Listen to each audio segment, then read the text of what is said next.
Everybody, how y'all doing? How y'all doing? I told you I was gonna have a crypto day, and today's the day. Sorry, drinking my juice box. So happy Jack of Clubs Day. We getting ready to go in a Jack of Spades week. So it's Jack time. It's time for creativity. Um, Stepping out there and doing some things that you may not normally do. Hey, and the Jack of Spades is the initiate. So, what are you getting initiated to? What are you being initiated to next week? What new thing are you going to do? What steps are you going to take to transform your life next week? Hey, that's what the Jack of Spades is about. It's about taking steps to transform or to bring about a new beginning, a new path, or align with a new path in your life. And Jack of Spades is my Venus card. And, it kind of gives me like so much dynamic energy. Like, I'm one thing one day, I'm another thing another day. That is the card of the person who wears many hats. So I definitely do. Hey, so I said I was going to talk about crypto, and it's interesting because the Jack of Spades is the card of crypto.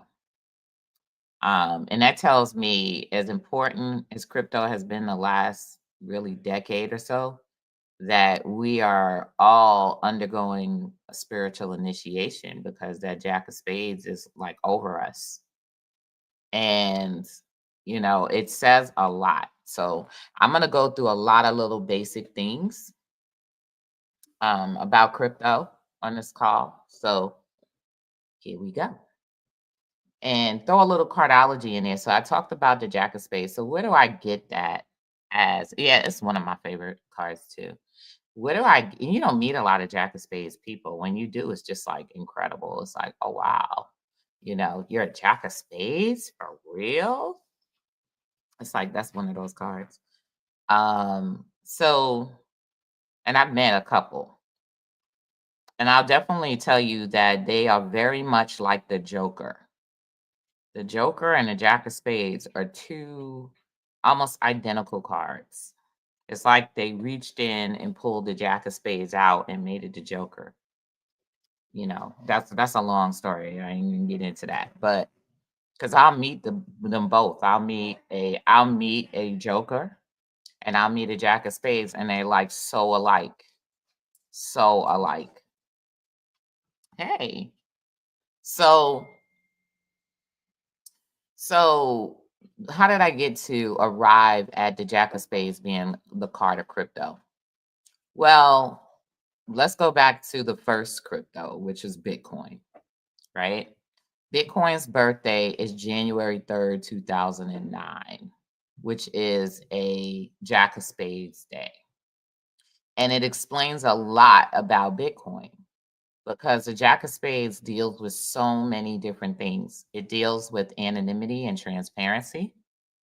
It deals with, of course, a new type of money because the Jack of Spades has an ace of diamonds in Pluto, right? So this is the birth of a new kind of money, right? And also really what popularized Bitcoin are criminals. So the Jack of Spades can also represent the criminal underground and criminals, right? And why? Because you're talking about that ace of diamonds, you know what I mean? That ace of diamonds in Pluto, right? Nobody really becomes a criminal for no other reason but to make money. You know what I mean? Like for real. I mean, people do things, bad things, even connected to the making money, but making money is like the root of all criminal activity, even in so-called non-criminal spaces. You know what I mean? They act just like criminals when it comes to making money. So we're gonna look at this. I'm gonna go to the life spread of the Jack of Spades, and I'm gonna share it because I'm gonna go through that life spread with y'all. Hold on. Mm-mm-mm. And let's see. Bow, bow, bow, bow, bow. So here we go. Get your popcorns out. So this is the spread of the Jack of Spades, right? And mind you, the Jack of Spades has a very good spread. You know, they're very protected. You know what I mean? Like, this is being a spiritual initiate, you have a certain degree of protection. What I mean by protection is this is the spread that gives you protection through making mistakes, getting out there and trying something new, right? Because if everybody was penalized for everything that they, every new step, every risky step you got into and you were penalized, then nobody would do anything. You know what I mean? Because it wouldn't be worth it. It'd be like, okay, if I do this and I bump my head, I'm not gonna do this again. You know what I mean? Like, and then you throw me in jail for 50 years. I'm not gonna ever do that again. So there are actually some spaces, and this is a magical space. I kind of like to look at the Jack of Spades like the magician card. You know what I mean? Because I look at the Ace of Diamonds as the magician in the tarot, right? And the Jack of Spades is a magician on steroids, because again, they have the Ace of Diamonds and Pluto, right? This could also mean that Ace of Diamonds need spiritual initiation in order to live long lives. My son is an Ace of Diamonds and he was initiated. And this is a spiritual initiation. And look at the Ace of Diamonds right there. Because there is a tendency for the Ace of Diamonds to attract trouble. You know what I mean? Trouble coming walking right up, even when they're trying to do the right thing, whatever. Here comes trouble knocking at the door. Because the Ace of Diamonds is that shiny thing. The Ace of Diamonds is that shiny person that everybody wants around because they bring new business for them. Did y'all know that? Ace of Diamonds bring business, So you could have a failing business or nobody's coming through the door. Hire an Ace of Diamonds. Next thing you know, your whole business is going to change. People are going to be coming through the door. You're going to be making money. That's why people who hire Ace of Diamonds typically don't like to let them go because they'll see that this person brings in business into the door. You know what I mean? So if you have a new business, if you have a business, you might want to just take an Ace of Diamonds card and put it inside your business. That's some cardology magic for you. But anyway, when you look at the Jack of Spades, the transformed self is the Three of Spades, right? So essentially, this is somebody who is going to be going down a particular path, and they may be at the crossroads right now. Like, okay, I need to get myself together because I don't know which way I'm going, but I can get into multiple things. And this is also a very lucky card, y'all. The Three of Spades is very lucky. And it's because it's Jupiter to the Ace of Diamonds. That's what makes the Ace of Diamonds lucky. A lot of people, there's a lot of people who are nicknamed lucky who either have an Ace of Diamonds or are an Ace of Diamonds, right? The Ace of Diamonds is also associated with money, which is why you got Mayweather, who's an Ace of Diamonds, right? And they call him what? Money Mayweather, right? So this is one of the lucky money attracting cards. Now, when you have a Three of Spades, what really makes it so lucky is you have the ability to attract pathways to get out, pathways to whatever. Like, you don't have to be stuck. You're always going to have options. You're always going to have options for jobs, options for work, whatever, right? You're always going to have options. And that's the thing with the Jack of Spades. I truly believe the Jack of Spades is the card that they came up with when they say a jack of all trades, the master of none. They were talking about the Jack of Spades, right? Because the Jack of Spades is most emphatically going to get a new job. And it could be lack of patience per se, because if you notice, they have a 10 of diamonds in Saturn. So what that means is if they spend enough time and stay at something, then they eventually have the ability to become wealthy at this thing, or they eventually have the ability to become well known or famous just by sticking something through. This is also the actor. You know what I mean? So, like I said, this is the card of many faces. It's also the card of imposter syndrome, you know, because they have the ability to attract opportunities that they might not necessarily be, it may be a totally new thing for them. Like they don't know nothing about this, but they got the job. That's a jack of spades. This is some spiritual stuff. This is when spiritual stuff comes and interrupts and disrupts your destiny. You know what I mean? So some spiritual things. So like you get this job, you didn't even think you was gonna get it. And then you got it. Now the next thing you know is like, I don't know what the hell I'm doing. Right. So it's also the card of faking it till you make it. But this card is Jupiter to the King of Diamonds, right? So this is talking about when you become a business person. When you become a business person, most people will become a business people. For the first time, they're new. They don't know anything about this, right? They're taking a leap of faith and they say, I'm going to start a business, right? And then all these business people walk around here and put on their masks and their face and stuff like that so that they can look like they know what they're doing. But maybe in reality, they don't know what they're doing.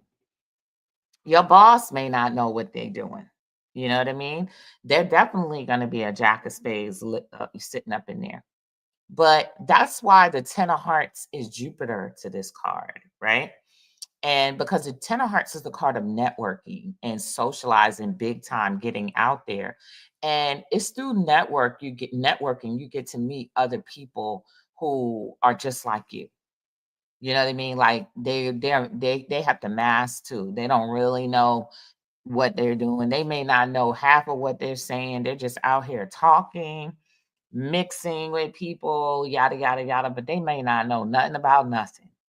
But that's why you need to get out there and see them and see that there's other people like you. So you get more confidence that you could be able to do the job or run this business just because you're new. It doesn't matter. That's how everybody starts out.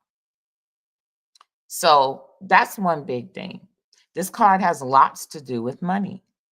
It has a six of diamonds in Venus, right? So this is being able to attract the karmic things that you deserve, that you maybe worked really hard for or whatever, right? This is also the ability to be able to maybe retire, because that's the card of retirement. But this is not a working card per se. Really, ultimately, you get to the point where you realize a job is not going to fulfill you like you think it's going to. More so being financially independent, being an investor, all of these different things, you begin to realize that, wow, being an investor is so much better. So now you can see why this is crypto, right? Because the type of people that it attracts is people who are getting into what? Investing, right? Now, this has an eight of spades in Uranus. So this is also talking about your willpower is playing a role here. How much willpower do you have? And the funny thing is, the earlier cryptos that existed, they weren't necessarily successful. They had to stick around and have willpower to get to where they are today. Now look at them, right? This is the crypto story. So this is another reason why I use I use the Jack of Spades for the whole entire industry of crypto, right? So I said, Bitcoin was born January 3rd, 2009. What is that birthday, right? So that birthday is Bitcoin's birthday. And when you even go Bitcoin birthday and you look it up, you're going to see January 3rd, 2009, right? And that is the day that Bitcoin's first block was born. Okay. I'm going to go into all of that. The blockchain was born. Blockchains are born. They start out with one block. They start out at the first block which is block 0. And then because what blockchains are, you know? So you hold on, y'all, one second. My whole computer is because I'm working and stuff like that. So when a blockchain is created, right? And then when it's launched, it's going to mine its first transactions, which is going to be the first block, the birth of the first block. This is the birth of the first transactions that happen on this chain, right? And literally, the first block is going to be time stamped. It's going to have a timestamp and it has like some writing on it, like you could put some things. I totally forgot what I put in the first block of guap, but I believe it was my son's name. I my Ace of Diamonds son at that point. I believe that's what I was, but it's funny. I'm sitting here thinking about it. I'm like, damn, I forgot what I put in the first block of guap coin. But these things, these messages are encapsulated in the first block, right? So this is the birthday, the birth time of the chain, right? And oftentimes you can find it by getting like one of those old school wallets, like Wildcoin, we have those, the hardware wallets that they used to have, the very, very first wallets that they had in blockchain, in Bitcoin, that you had to download and it would load the entire blockchain and it may take forever for it to sync up. You can't make a transaction when a wallet is not synced. Now, the wallets that most of you use for crypto, like those mobile wallets, those are not real wallets. Those are just what we call clients, right? So they connect to APIs that give them the blockchain data. So they actually connect to like a middle person, that a middle whatever, to give you the data that's coming from the blockchain, middle software, middleware, right? But a real wallet is literally going to have a copy of the entire blockchain downloaded to it in your computer. So you actually become a real node, right? And not just a node that's like making money, like you're a node of the chain. I don't know if any of y'all remember back in the days when we used to have Napster and we used to have like there was other LimeWire and all of that. Well, they had something called nodes, right? Basically, this was the beginning of peer-to-peer file sharing, right? So Napster, we used to get our music from there. I'm not gonna say I got my music from there because we used to get our music from there, right? But what made these platforms so great is that it would chop up the files and the files would be stored all over the place. So they could never really track who's holding the entire file. And no one person could get in trouble for holding the file or putting it out there to share because it's going to be distributed amongst lots of other computers. It's like putting a virus out there, right? And the virus just spreads. They can't track where the virus started because it's already spread. And that's kind of where we're getting to when it comes to blockchain and crypto. So anyway, you put out your file and people get bits of the file from here, bits of the file from here. When it comes to crypto, the original wallets that have a copy of the blockchain, these are literally become nodes. So they become a part of the network that is holding all of the transactional information from the chain itself. So that means that if a whole country went down, let's say a whole country's power went out, right? There are nodes all over the place by now. So those nodes all have a copy of the chain. And when this big old node or country comes back online, it's going to be things as normal because everybody else was still going as normal. They didn't miss you because we got nodes everywhere. You know what I mean? So this is a really good way of preserving things because it's not dependent on a centralized computer. We all are used to living in a centralized system where things sit in a centralized computer somewhere, right? So there's one point of failure in a centralized system, right? So like right now, you got things like AT&T and they talk about it's being hacked and stuff like that. Well, they have centralized computers. So when a hacker takes out them centralized computers, they could take down the whole network. right? But in crypto, in a decentralized system, in order to take out the whole network, they would have to, number one, have a lot of money, a lot of resources, because this is power. It's using power to do that. They would have to have computers that could, you know, they would have to be on quantum level computers, if that. And they would have to attack each and every, at least the majority of the machines on the network. You know what I mean? And it's almost impossible to do. So that's why this is always thought of to be such a great thing. It's like it's power and people, it's power in numbers. That's what decentralization is. Power and people and power in numbers. Also, what decentralization is that there is no middleman. So when you get into real raw crypto, nobody is like customer service where you call and they help you with your crypto, right? They help you recover stuff. Now, even when you're on place, that's why you have such a hard time when you're on places like Coinbase and stuff like that, right? People have complained about the customer service and stuff like that. That's because in the real purity of crypto, you're supposed to be your own bank. This is supposed to be your own asset, right? And you are responsible for everything. It's not supposed to be like a bank where you can call and be like, I can't get into my wallet, or my wallet is stopped, or where's my crypto? I lost my keys. It's not supposed to be like that. It's supposed to be something that you own, that it's yours, right? So that's, it's like, what do you give? What do you sacrifice to have ownership? Right? You sacrifice customer service. You sacrifice somebody helping you. You got to be on top of your game and stuff like that. And in the early days of crypto, that's how it was. In the early days of crypto, people had their own wallets. They used regular exchanges, not Coinbase, which is like a bank and not an exchange anymore.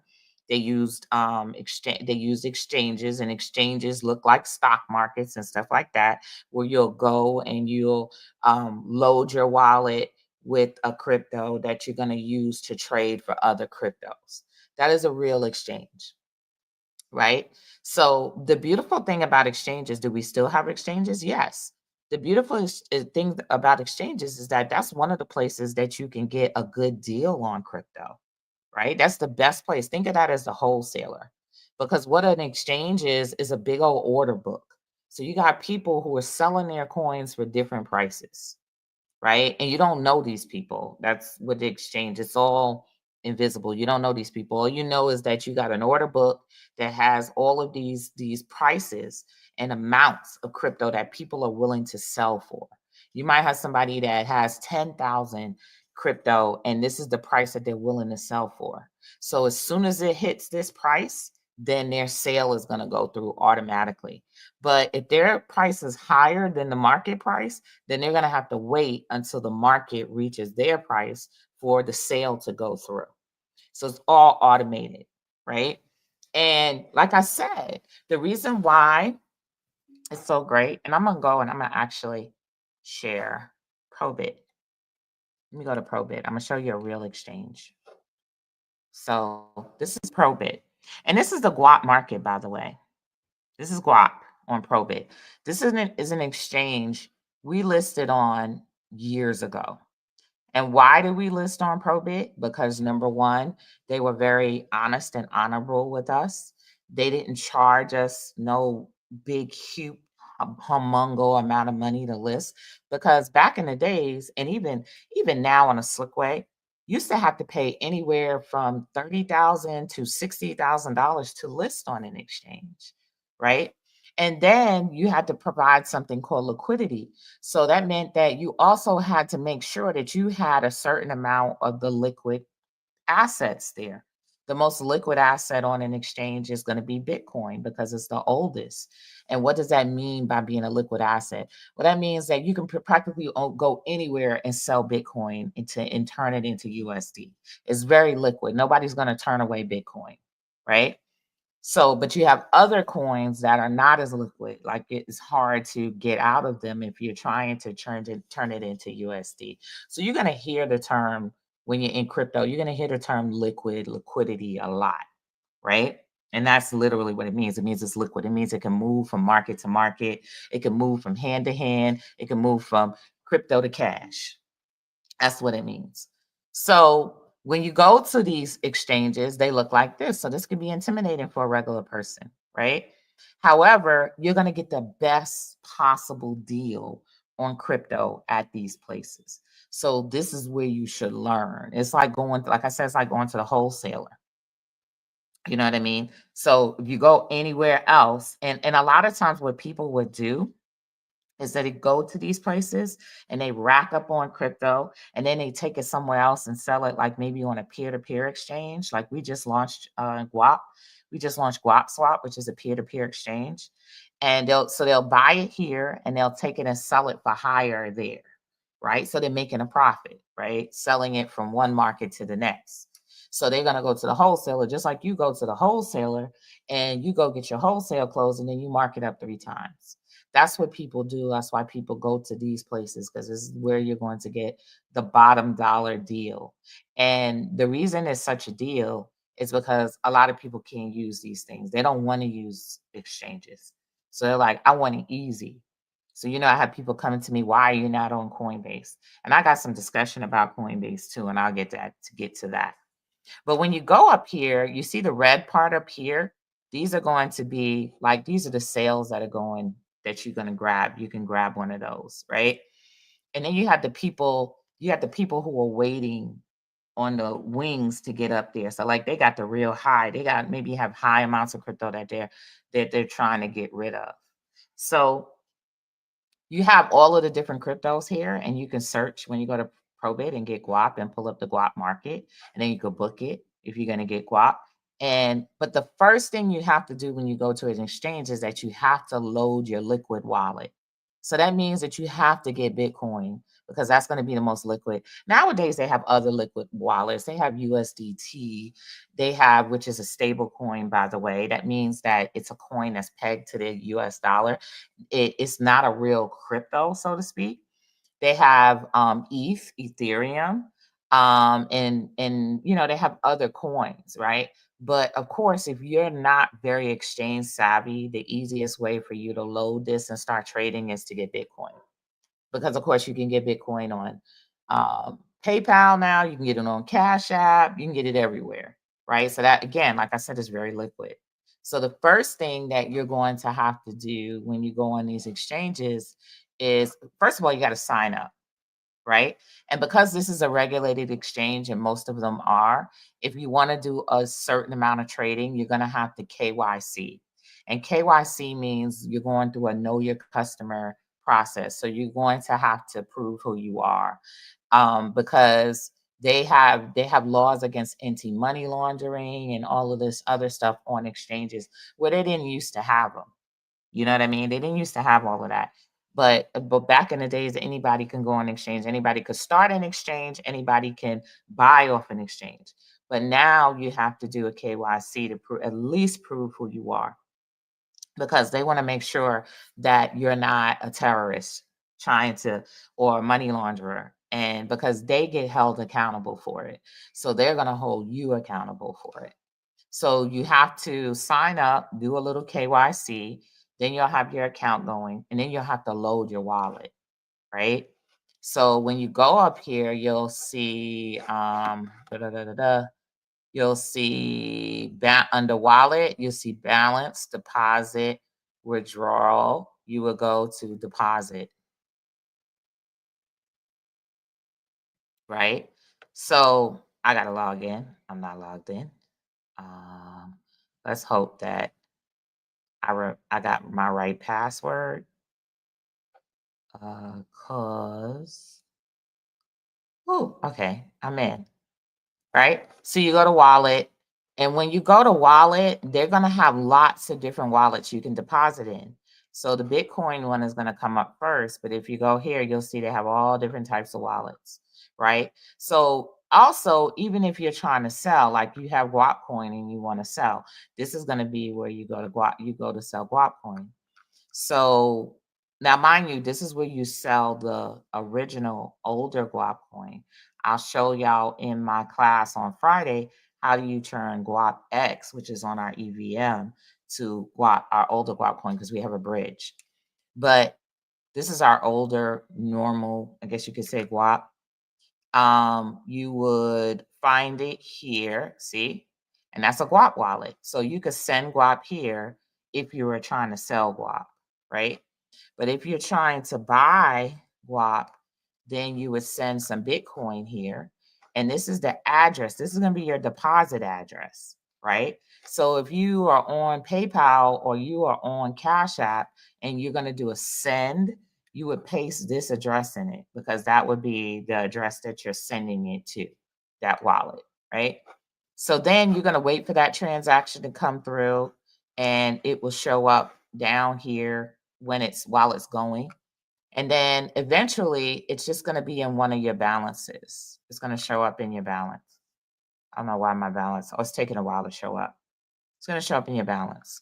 So then you're going to go to trade and you're going to go to spot.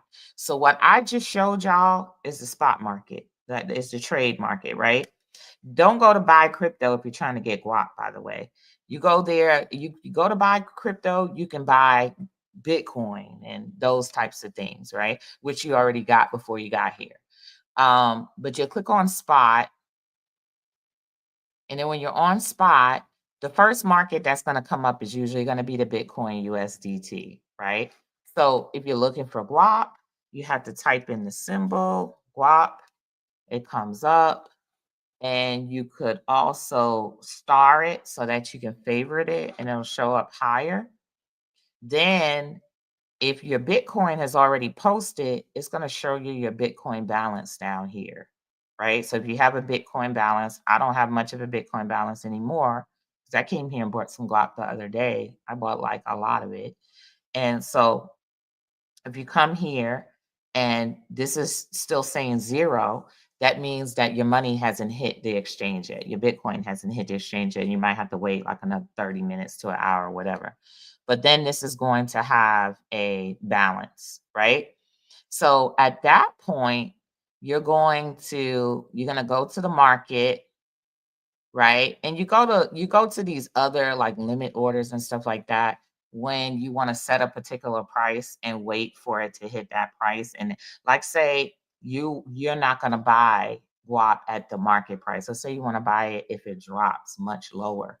Then you start doing advanced things like, setting it up for a later transaction, right?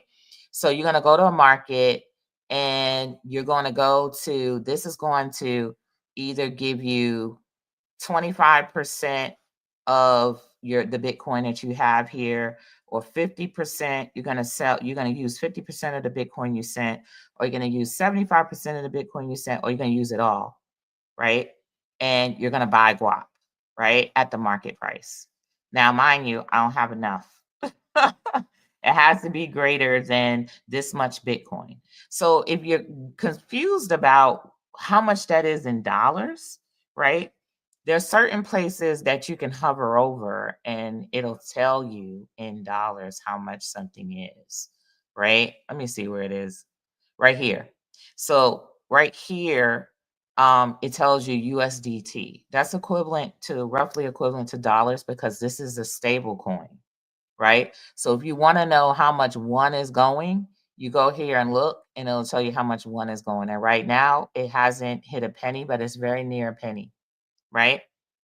So, so if you have enough Bitcoin, you can go ahead and click buy, and then you'll buy your guap, and then you'll have guap in your wallet. And you can go up to your wallet and you can see your balance, and it will tell you how much guap you have. So I have quite a little bit of guap in here. And then I can withdraw it at that point to a wallet, my wallet, right? So, and I would type in the wallet address here, click withdraw. You have to go through. If it doesn't go through, it's because you didn't confirm it. You'll have to confirm it. You can't just withdraw. You have to go to your email. You got to get a code. You got to come back. You put the code in, and then it will withdraw to your wallet. So speaking of wallets, like really quick, we have a new wallet and it's called guapwallet.com. It's at guapwallet.com, right? And you can create a free wallet. brand new wallet. You just click register. I'm just gonna make up an account, y'all. I need to put a password in there. This is supposed to be your email address.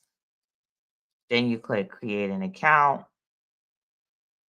You save it, in your browser, and then you're going to generate a recovery phrase. Now, this right here is very important. This is your key. This is your private key. You should have your private key. Your private key is going to be the only way you get back in your wallet when you lose everything. So this is like the most important thing, right? So normally what I do is, sometimes, which is not very secure, they tell you don't take a screenshot, but whatever the hell else you're gonna do, because I'm not gonna remember all this stuff, right? So you can take a screenshot, but at your own risk. That's not considered the best thing to do. I don't know what you're supposed to do. Maybe write it on your kid's back or something, but you got to have a copy of it, right? And then once you get it, you tell it, I've saved my recovery phrase. So now it's going to do a challenge. It's going to test you to see if you saved your recovery phrase. So it's asking me what the 9th word, the 14th, that's going to be random, right? So I'm going to go in and I'm going to do the 9th word, which is neither, the 14th word, which is fly, and the 15th word, which is census. So it's neither, fly, and census. And then click verify. Now I'm in. Bam. I have no guap. So I'm in the wallet and I have no guap, right? There's no transactions, right? So remember, if you're buying on the exchange, this is going to be the address that you copy and you send to, and it's going to send your guap from the exchange to your wallet, right? And there's even a link in the wallet. If you want to go try to set up a wallet now, there's a link that goes directly to Probit, and there's a link to go to Guap Swap in the wallet. So those are just some basic beginner stuff, like wallet type stuff, right? But back to the history of crypto, which is like very important. When Bitcoin started, and then other cryptos came along after it, they came along usually by forking Bitcoin, which is taking the software and, you know, taking it off of that and changing it up and re-releasing it. One of the most important things about Bitcoin at the time was that it was open source, right? So that means that you could go to the repository, you could see the whole entire code, right? And you can change it if you want to. You just couldn't change it and post it, and everybody's just going to use it. Usually you'll make a change and you'll suggest a change, and maybe the development team will bring in your change to the final code. But if you're still not satisfied with it, then you create your own coin. And a lot of people created their own coin during the time. So there were lots of coins that were created earlier on. You had Litecoin, you had eventually Ethereum, you had Doge. And Doge was considered to be quote unquote like a marketing coin. Like, not really. Nowadays we kind of call them meme coins, right? But it was supposed to really not quote unquote have a purpose. But I think that people kind of went that route because it was very hard to define a purpose back then. Because the original purpose for Bitcoin was supposed to be as a alternative money, alternative cash system, right? Was supposed to be Bitcoin. But ultimately, if you ask people like Roger Ver, who I totally agree with, the founder of Bitcoin Cash, it was hijacked. You know what I mean? So the premise of it being for the people and actually being cash changed. You know how when people get a little bit of money in their hands, things change. And that's what happened. Then they started talking about it being a store of wealth. But the thing about it is the people that it really could have impacted the most are not wealthy, so they don't have wealth to store. They're trying to maybe build wealth. So they didn't call it a wealth builder, they call it a store of wealth, even into now, store of value, so to speak. So what you have is people taking their wealth out of capital markets and out of cash and putting it into this system. And lots of people are doing it.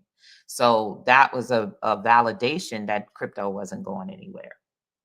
So, like I said, with when I talked about how it got popular, really it got popular from the criminals. It got popular on the streets because this now became a way where people could sell things and they thought they wouldn't be able to be tracked. And earlier on, they weren't able to be tracked. It was very hard to track people earlier on. You know what I mean? So, people thought that they could sell drugs, they could sell bodies, they could sell anything and get away with it, or even accept because they're accepting this crypto. And they're, like I said, they think that they're anonymous. But crypto is not really anonymous. It's not as anonymous as you think. It's pseudo anonymous. You know what I mean? So that means that it doesn't have your name and your social security number. It's not attached to any of that. But if I wanted to find you, I could track down your transactions, especially your large transactions. And if they go through a point like an exchange, then who is required to know who you are, then I should be able to find you, right? So law enforcement can find you now. And you know what I mean? They weren't so good at it before because they didn't even know nothing about crypto. But however, over time, it became a lot easier to track you because they can track you at the point in which the crypto changes to cash, which is usually exchanges, right? So now they can track you. You know what I mean? So at any rate, we had one of the most famous hacks that took place in the early crypto days. It was called it was Mount Gox, the Mount Gox exchange. So this was a pretty big exchange. And they went through a hack and people lost a lot of money, right?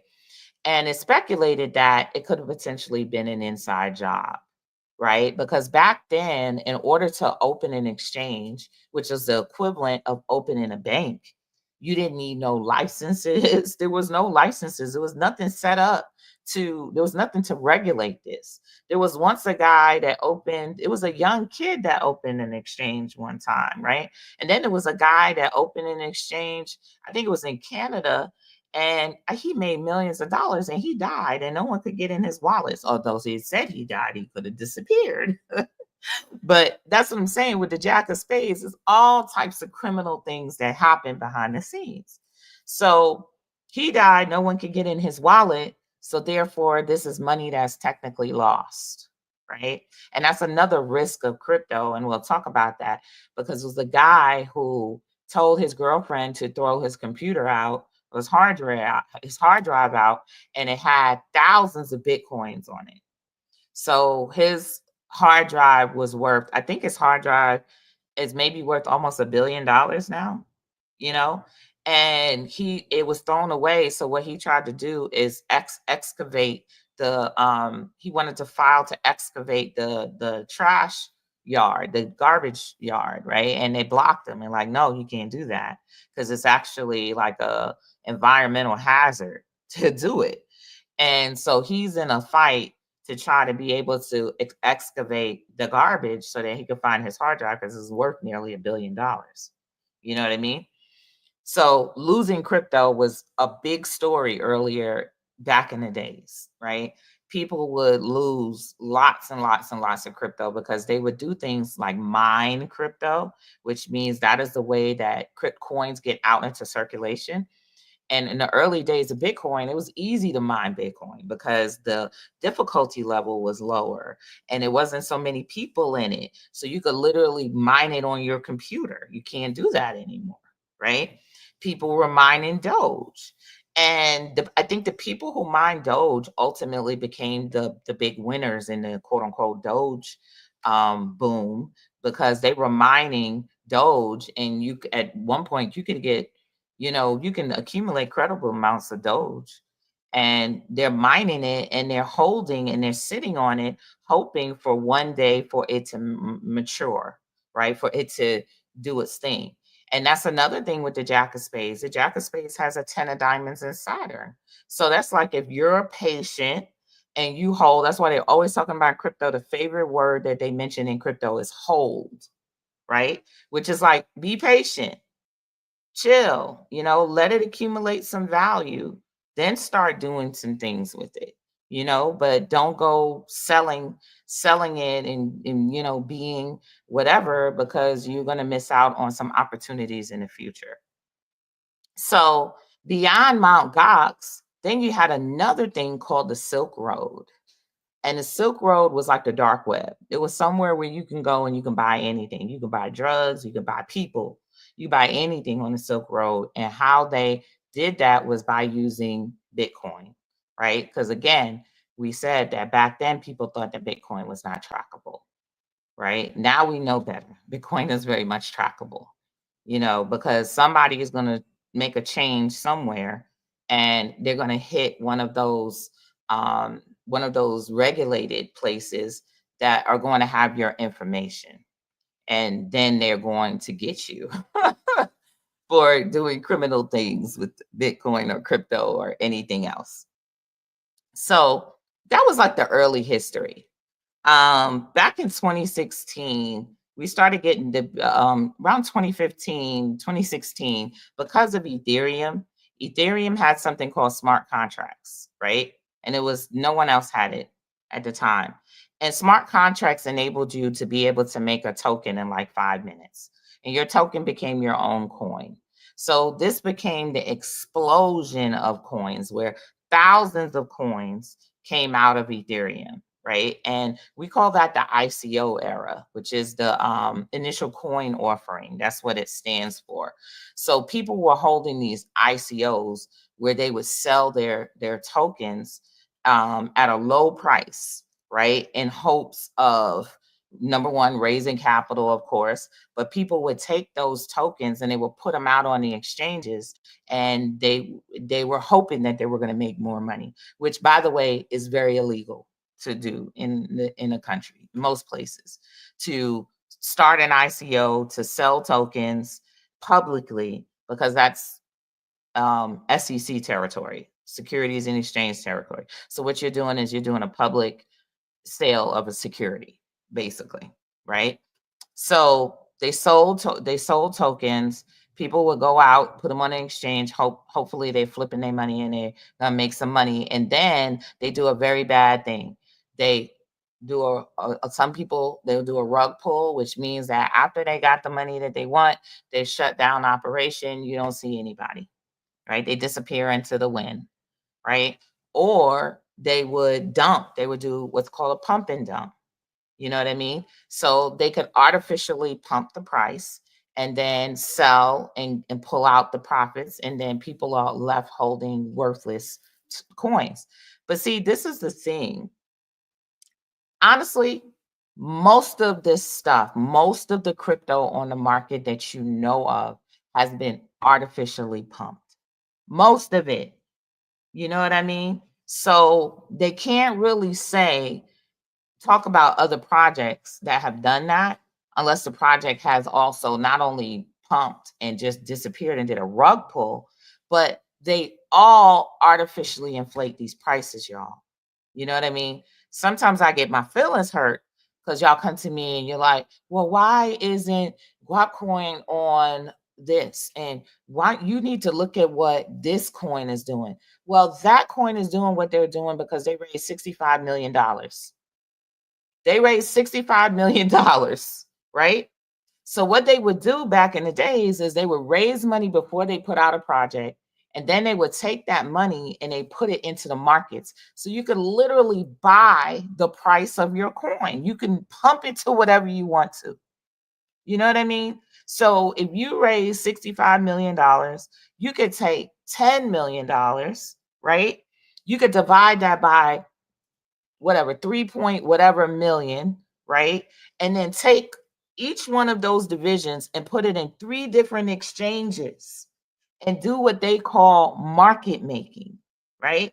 So they'll market make, they'll put that in there and they get to list the coin initially for whatever price they want to, right?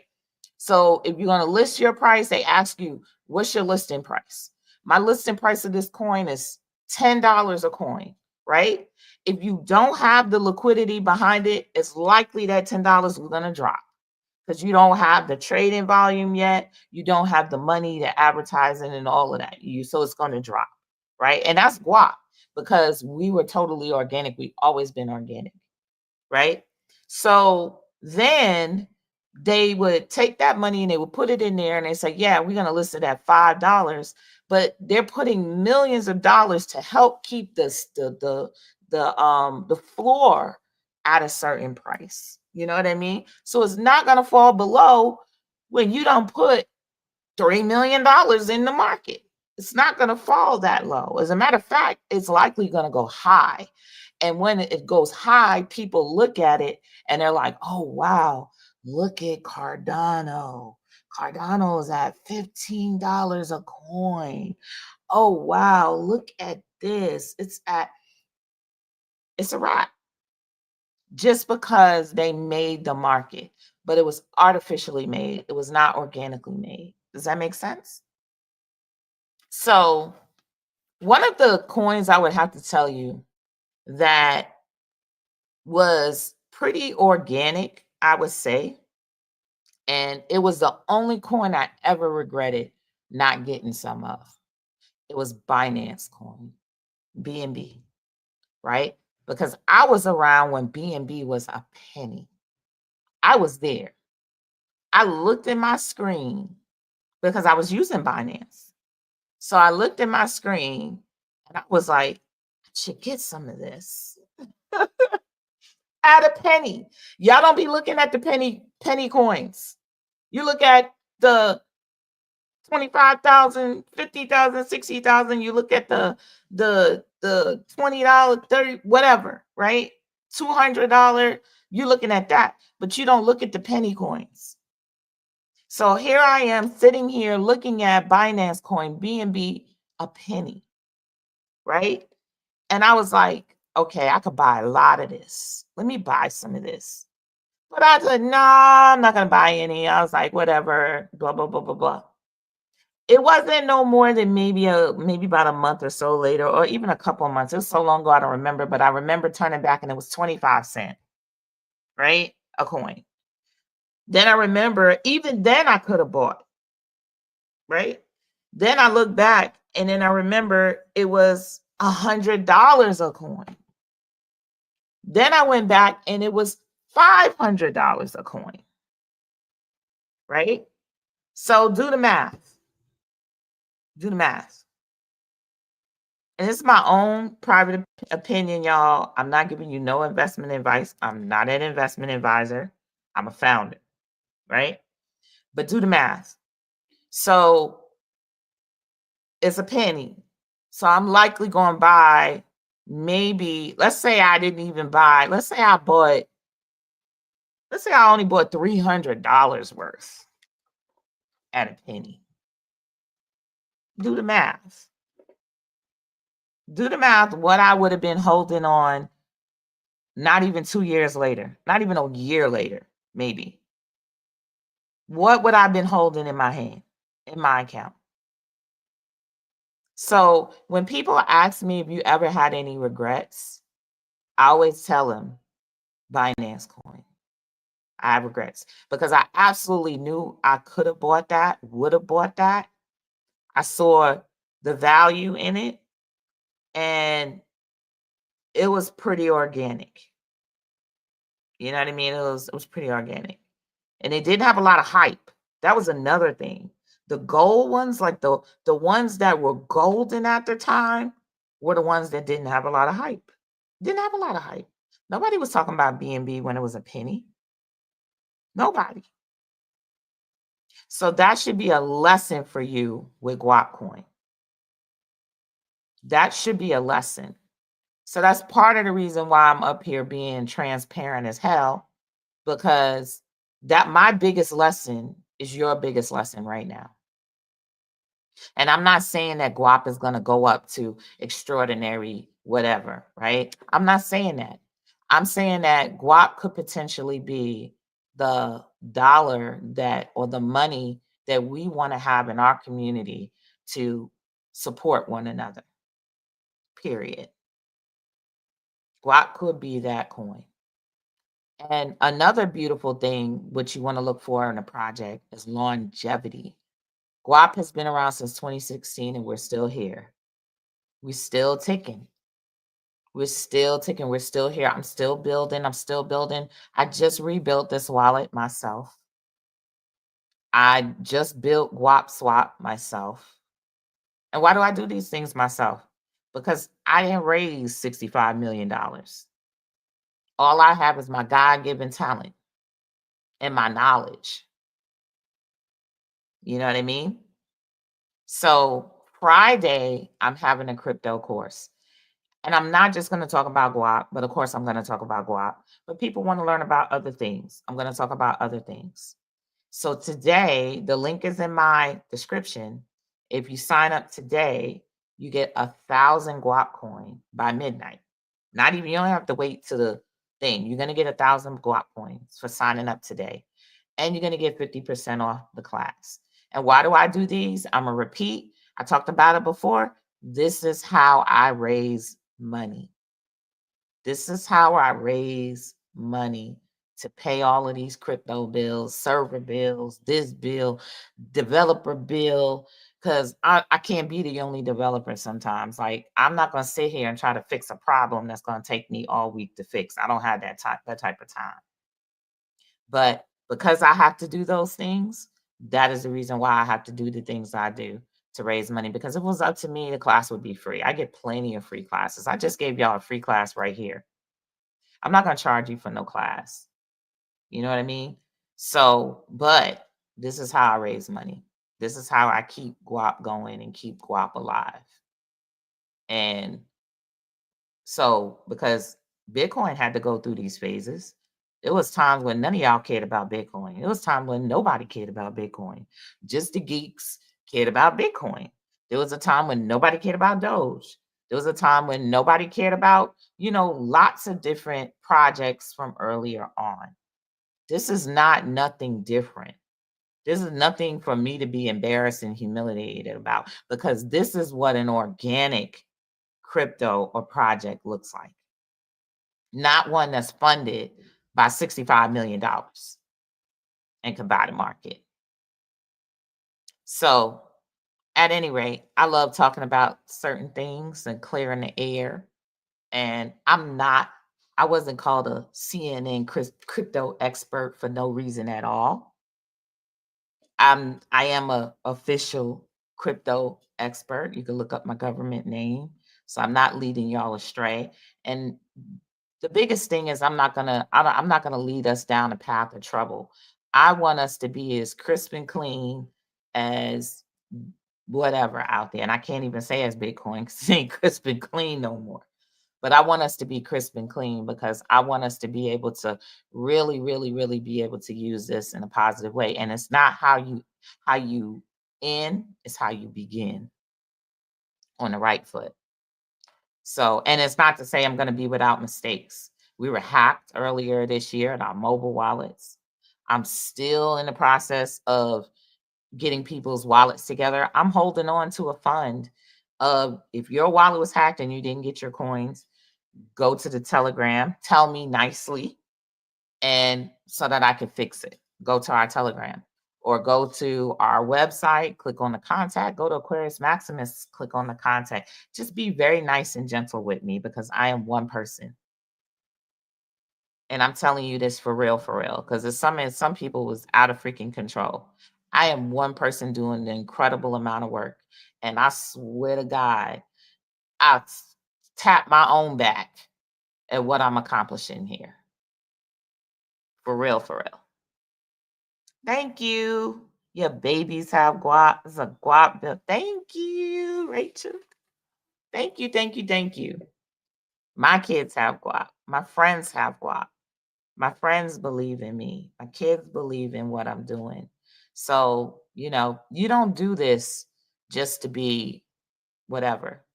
This is really, really, really hard. I've had my tear days, my boohoo cry baby days. I had my almost want to jump off a roof days. I've had my depressed days. I've had it all. Now, I don't have a referral code. You're talking about for probate, right? I know that's crazy. I don't even know what mine is. Let me look. because I just want y'all to get there. I don't even care about the referrals. I just want y'all to get there. We just talked about that in the whole beginning of this video, but here's the link. I guess I should have just shared the link and pinned it, and then let me find what window. Oh, here it is. Nope, that's not it. Hold on, y'all. I'm gonna pin the link for you. Probit.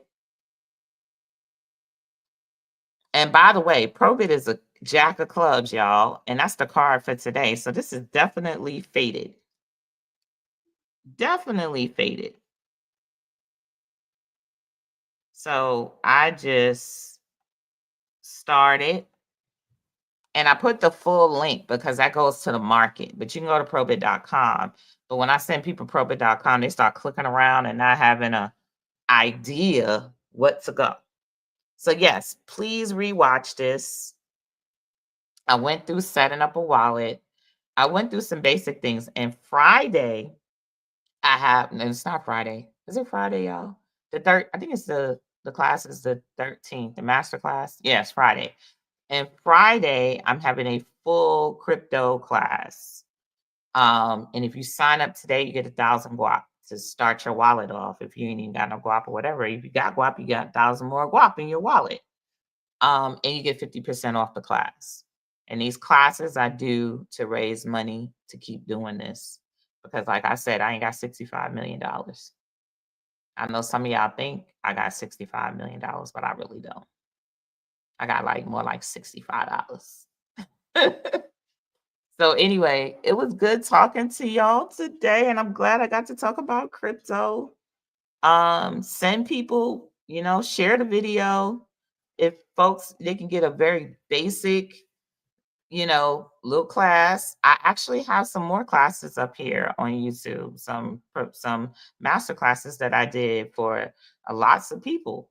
So if you Google Tavana Evans, I got a lot of classes up here. But this right here will at least tell you how to get a wallet, how to work with Probit, where Guap is at.